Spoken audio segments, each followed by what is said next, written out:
Hello traders, welcome back to the trading insider YouTube channel.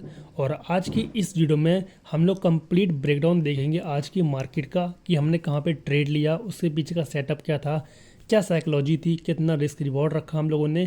Complete breakdown करेंगे तो काफ़ी कुछ जानने को मिलेगा इस वीडियो में, तो एंड तक बने रहना। चलिए वीडियो को स्टार्ट करते हैं।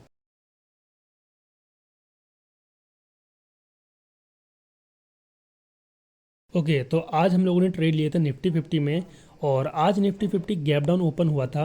और जब मैंने सुबह को ग्लोबल मार्केट्स चेक किया था तो मैक्सिमम मार्केट नेगेटिव थी, यानी कि सेलिंग प्रेशर मार्केट में अवेलेबल था। इट मीन्स मार्केट में डाउन ट्रेंड चल रहा है, सेलिंग प्रेशर काफ़ी ज़्यादा है। तो अगर हम लोग सेलिंग के ट्रेड लेंगे तो उसके विन होने के चांस ज़्यादा होंगे कंपेयर टू बाइंग। अगर हम लोग ट्रेंड के साथ में ट्रेड लेंगे तो हमारा ट्रेड चलने का चांस बढ़ जाएगा। और अगर हम लोग ट्रेंड के अगेंस्ट ट्रेड लेंगे तो उसका लॉस होने का चांस ज़्यादा रहेगा। ठीक है, तो एक चीज़ यहाँ पे कंफर्म हो चुकी थी कि ग्लोबल मार्केट को देख के और प्लस ये गैप डाउन देख करके और डाउन ट्रेंड देख करके कि हमको सेलिंग के ट्रेड करने हैं। ओके, नाउ अब मैंने यहाँ पे ड्रॉ किए थे कुछ लेवल्स जो कि मेरे सपोर्ट एंड रेजिस्टेंस लेवल थे। जब मैंने देखा तो प्रीवियस में एक सपोर्ट जोन था कल तक क्यों? क्योंकि आज वही सपोर्ट जोन हमारा रेजिस्टेंस बन चुका था। ये था हमारा कल तक सपोर्ट जोन और आज यही जोन हमारा बन चुका था रेजिस्टेंस जोन। क्यों? क्योंकि आज हमारी मार्केट गैप डाउन ओपन हुई थी और इस सपोर्ट जोन के नीचे ओपन हुई थी। तो कल तक जो जोन हमारा सपोर्ट की तरह काम कर रहा था, आज वही जोन हमारा रेजिस्टेंस की तरह काम करेगा। ओके, सेकंड थिंग, यहीं पे ही एक 23,000 का एक क्रूशियल लेवल था। ये एक साइकोलॉजिकल नंबर है, एक राउंड ऑफ नंबर है, काफ़ी इंपॉर्टेंट लेवल है। तो एक सेकंड हमारा रीज़न ये था कि यहाँ पे एक रेजिस्टेंस लेवल है क्योंकि यहाँ पे 23,000 का लेवल है। थर्ड चीज़, मैंने लगाया यहाँ पे फिबोनाची का रिट्रेसमेंट टूल इस स्विंग हाई से यहाँ तक। तो यहाँ पे मुझे मिला कि 0.5 का लेवल भी इस जगह पे अवेलेबल है यहाँ पे। अब यहाँ पे देखो तीन रीज़न है रेजिस्टेंस जोन बनाने के। एक तो ये सपोर्ट जोन ये ब्रेक डाउन हो चुका है तो अब ये करेगा रेजिस्टेंस की तरह काम। सेकंड, यहाँ पे 23,000 का क्रूशियल नंबर है, एक साइकोलॉजिकल नंबर है जो कि हमारा रेजिस्टेंस की तरह काम करता। थर्ड, यहाँ पे फिबोनाची रिट्रेसमेंट टूल लगाने के बाद 0.5 का लेवल यहाँ पे आ रहा था। ओके, तो यहाँ पे तीन रीज़न हमारे हो चुके थे कि ये क्रूशियल रेजिस्टेंस लेवल है। अब देखो बहुत सारे लोगों को गैप अप गैप डाउन से बहुत प्रॉब्लम होती है, उनकी साइकोलॉजी ख़राब हो जाती है, या यूँ कहें कि उनको काफ़ी ज़्यादा दिक्कतें होती हैं, उनको कन्फ्यूज़न होता है काफ़ी ज़्यादा। तो जिसको भी कन्फ्यूज़न होता है इस गैप को देख करके, तो सिंपली आपको करना क्या है, इस तरीके से एक रेक्टेंगल ड्रॉ कर लेना है। ऐसे गैप डाउन ओपन हो रहा है तो रेड कलर का ड्रॉ कर लो, गैप अप ओपन हो रहा है तो ग्रीन कलर का ड्रॉ कर लो। सिंपली इसको एक कैंडल की तरह देखो, कैंडल के नज़रिए से देखो जो कि आपको दिखाई नहीं दे रही, जो कि ओवर द नाइट बनी है। ओके, अब देखो यहाँ पे जितने भी लोगों को कन्फ्यूज़न हो रहा होगा इस गैप से, अब उनका कन्फ्यूज़न दूर हो चुका होगा कि मार्केट गिरी, पुल बैक, अगेन ये गिरी, अब ये अगेन पुल बैक आ रहा है। अब देखो बहुत सारे लोग मार्केट ओपन होते ही यहाँ पे एंटर कर गए होंगे सेलिंग के साइड में। क्यों? क्योंकि ग्लोबल मार्केट नेगेटिव है, मार्केट में सेलिंग प्रेशर है, ऊपर से गैप डाउन ओपन हो रही है मार्केट। तो उनको लगा होगा कि मार्केट यहाँ से नीचे गिर जाएगी, तो वो लोग डायरेक्टली यहाँ पे कूद गए होंगे, जबकि ऐसा नहीं करना चाहिए।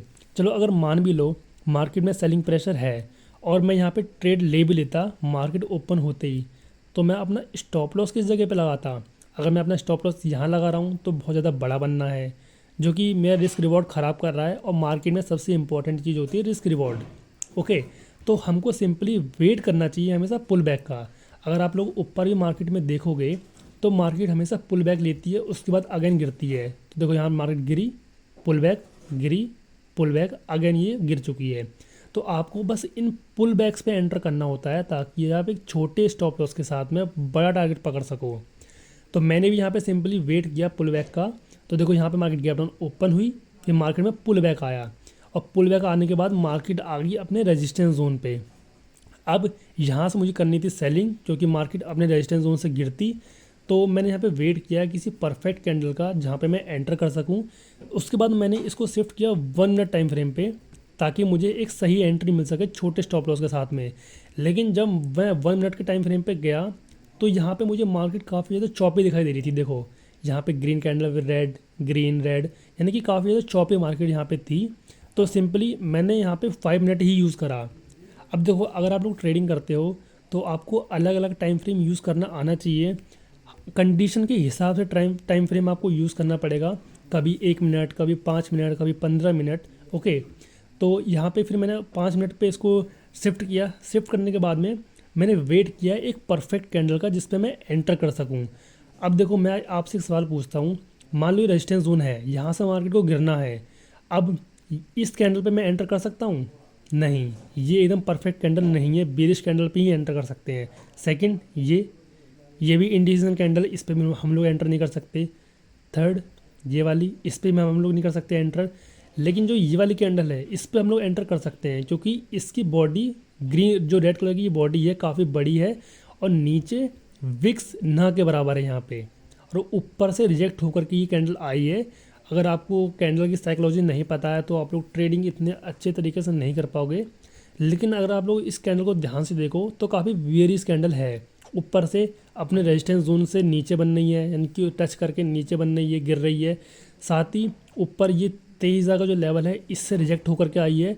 ऊपर से जो ये 9 EMA है, इससे भी ये टच होकर के ये नीचे इस तरीके से बनी है, यानी कि यहाँ पे 915 EMA का सेटअप भी यूज़ हो रहा है।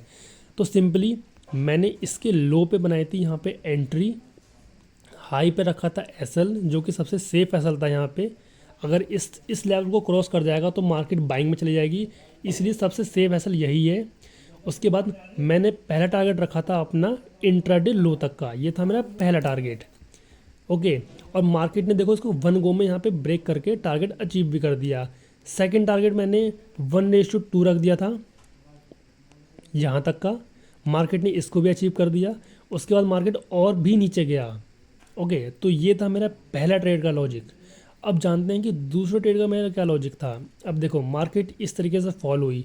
अब मार्केट को अगर अगेन फॉल होना है तो उसको चाहिए होगी लिक्विडिटी।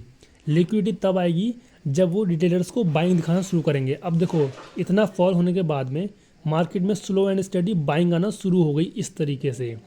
ओके, ये जस्ट एक ट्रैप बना रही थी मार्केट, ताकि वो अगेन सेलिंग में जा सके। अब देखो, जो प्रीवियस में ये इंट्राडे लो मार्केट ने ब्रेक करा था, यही लो अब एक तरीके से रेजिस्टेंस की तरह हमारा काम करता। मार्केट ने देखो इसको रिस्पेक्ट भी करा है, मार्केट गिरा, इसी लेवल से गिरा है, अगेन ऊपर गया, इसी लेवल से अगेन यहाँ तक गिरा। उसके बाद मार्केट ने इस रेजिस्टेंस जोन का यहाँ पे ब्रेकआउट दे दिया। अब ऐसे जोन पे जहाँ पे आपको लग रहा है कि मार्केट ट्रैप कर सकती है, आप सिंपली 1 मिनट पे शिफ्ट हो जाओ। आपको अर्ली एंट्री इस पर करनी होती है ऐसी जगह पे। अब देखो, ये है रेजिस्टेंस जोन, मार्केट ने इसका ब्रेकआउट दिया एकदम प्योर ग्रीन कैंडल के साथ में। उसके बाद मार्केट यहाँ पे रुका, जबकि मार्केट को ब्रेकआउट देने के बाद में डायरेक्टली ऐसे मूव कर जाना चाहिए था ऊपर। लेकिन मार्केट ने यहाँ पे ब्रेकआउट दिया, वापस नीचे आना शुरू हुआ। और जब मार्केट ने ये वाली कैंडल बनाई तो इस वाली कैंडल पे मैंने एंट्री बनाई थी। देखो कितनी बेरिश कैंडल है, शूटिंग स्टार है, एकदम प्योर शूटिंग स्टार है। और ये यहाँ पे देखो 9 and 15 EMA भी क्रॉस हो रहा था, यानी कि यहाँ पे अगेन मार्केट में डाउन ट्रेंड स्टार्ट हो रहा था। सिंपली मैंने यहाँ पे एंट्री बनाई, इस कैंडल का हाई पे स्टॉप लॉस रखा, और सिर्फ एक ही कैंडल में मेरा यहाँ पे टारगेट अचीव हो गया। और टारगेट कहाँ तक का था?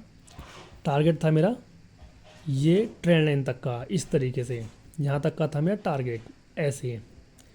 अब ये हो गया मेरा दूसरा ट्रेड, इसका भी मैंने आपको लॉजिक बता दिया। अगेन थर्ड टाइम देखो यहाँ पे क्या हुआ। थर्ड टाइम मार्केट ऊपर गया, ऊपर जाने के बाद में फिर से मार्केट ने ब्रेकआउट दिया, और अब आ रही थी ऊपर से एक ट्रेंड लाइन, अब बन चुकी थी एक ट्रेंड लाइन इस तरीके से। अगर मैं ड्रॉ करूँ तो ये थी एक ट्रेंड लाइन अब।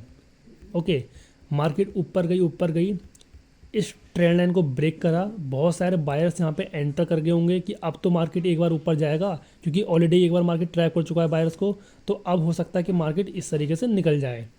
मार्केट ने इसको ब्रेक किया, ट्रेंड लाइन को, नीचे आया, अगेन ऊपर गया, अगेन एंट्री करवाई होगी रीटेस्टिंग पे, फिर मार्केट आया नीचे और यहाँ पे बना दिए एम पैटर्न। और एम पैटर्न होता है बेयरिश पैटर्न।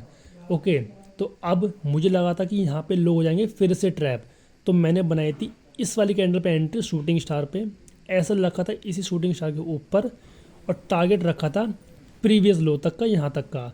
और मार्केट और भी नीचे गिरी, देखो आप लोग देख सकते हैं इस तरीके से। तो ये थे मेरे आज के 3 ट्रेड। फुल एक्सप्लेन मैंने कर दिया कि मैंने क्यों लिया, उसके पीछे का लॉजिक क्या था। अगर आपको कुछ भी समझ में ना आया हो तो सिंपल कमेंट कर देना, मैं आपको उसका जवाब दे दूंगा। और आपको अलग अलग टाइम फ्रेम पे शिफ्ट होना और उस पर काम करना आना चाहिए। आप सिर्फ एक ही टाइम फ्रेम पे काम नहीं कर सकते हो, कभी कभी 5 मिनट यूज़ करना पड़ेगा, कभी कभी 1 मिनट यूज़ करना पड़ेगा। तो आप इस चीज़ का भी आदत डाल लीजिए। और आपको अगर मैं बताऊं तो धन में आपको सेकंड्स के भी टाइम फ्रेम मिलते हैं, जो कि मैंने किसी भी ब्रोकर में अब तक नहीं देखे हैं। आप देखो 5 मिनट का टाइम फ्रेम लगा सकते हो, सॉरी 5 सेकंड का। अब यहाँ पे देखो 5 सेकंड में हर एक कैंडल 5 सेकंड की बनने वाली है। साथ ही 15 सेकंड का भी आप लगा सकते हो, 30 सेकंड का भी आप लोग लगा सकते हो। और ये फीचर मैंने किसी भी ब्रोकर में नहीं देखा है, लिटरली किसी भी ब्रोकर में मैंने नहीं देखा है जहाँ पे सेकंड्स के भी टाइम फ्रेम है। ओके, तो धन एक काफ़ी अच्छा ब्रोकर है जहाँ पे आपको अलग ही लेवल की फैसिलिटी मिलती है, अलग ही लेवल के आपको टूल मिलते हैं। तो डिस्क्रिप्शन में लिंक दे रखा है, वहाँ पर जा करके अकाउंट ओपन करवा लीजिए और इसको यूज़ करिए। काफ़ी बहुत बढ़िया है ये ब्रोकर। और इस सेकंड वाले टाइम फ्रेम्स को आप लोग यूज़ करके बताना कि आपको ये यूज़फुल लगे कि नहीं लगे। वैसे ये फीचर मैंने किसी ब्रोकर में देखे नहीं है, इसी ब्रोकर में मैंने देखे हैं जहाँ पे सेकंड टाइम फ्रेम के भी फीचर अवेलेबल है। ओके, तो इस वीडियो में इतना ही। मिलते हैं नेक्स्ट अंडरस्टैंडिंग मार्केट स्ट्रक्चर की वीडियो में। तो तब तक के लिए thank you for watching this video guys.